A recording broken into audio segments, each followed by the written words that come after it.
Is dictatorship the one and only reason behind China's prosperity?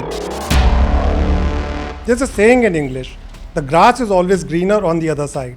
And it clearly applies to some of us Indians as well. In our country, there are some who fantasize about authoritarianism or dictatorship. A survey came out in 2024. A question was asked, a system in which a strong leader can make decisions without interference from parliament or the courts. Is it good or bad? And 67% Indians favored such a system, although only 29% said it would be a very good system. And possibly it is this cohort of Indians who argue on dinner tables that India must follow the China political model. But what is the China model? And do some Indians seriously want a dictatorship? I'll come to China, but first, an interesting anecdote. A few years ago, I was attending a friend's wedding, and there I met a senior retired bureaucrat. And he says, Gulshan, India needs dictatorship. I was like, what? Why?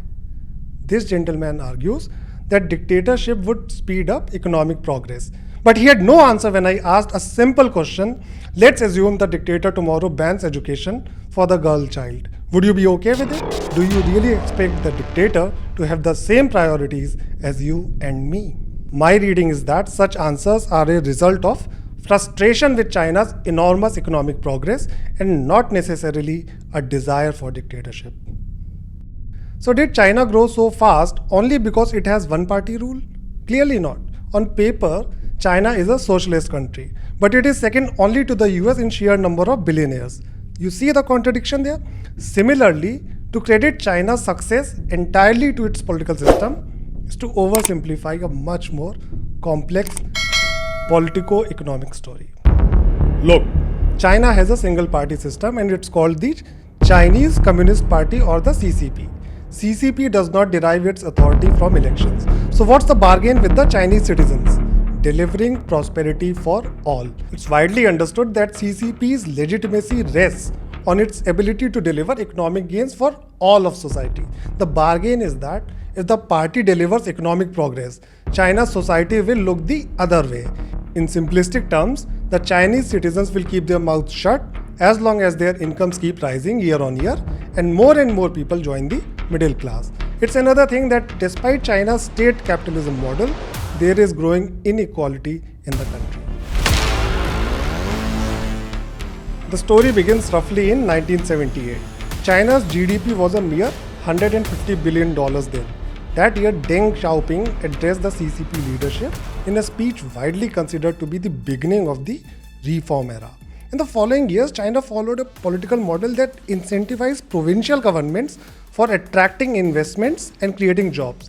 Leaders who succeeded in accelerating economic growth in their region got promotion within the CCP. It's like an Indian mayor getting promotion and becoming a state minister if he or she brings investment in the town. So while the Chinese model incentivized attracting FDI and creating jobs, the CCP's macro management also led to corruption, as provincial and city officials of the CCP had a finger in every pie.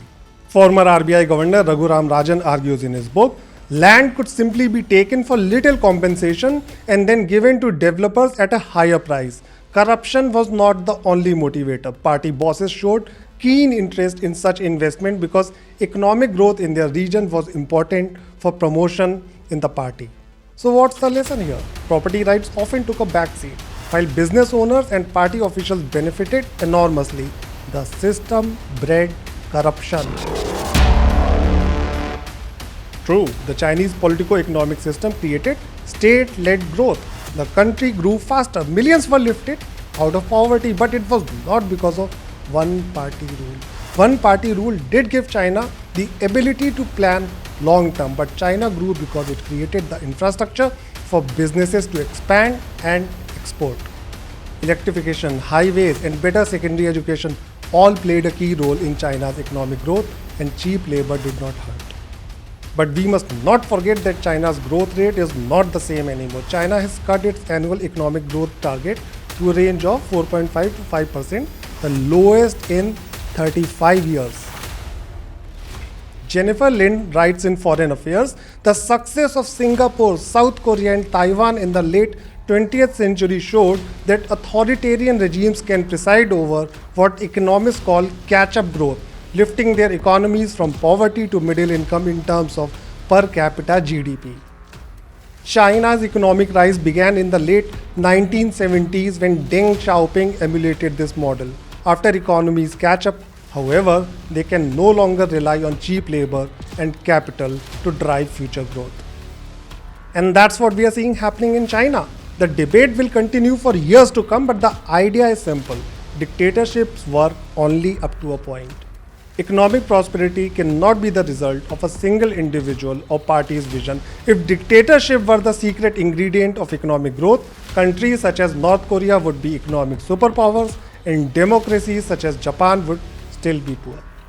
Only rule of law, property rights, and an all-inclusive economic model can create sustainable growth. And if anyone tells you differently, prepare a lavish dinner, invite your friends and family, and let the debate roll. Until next time.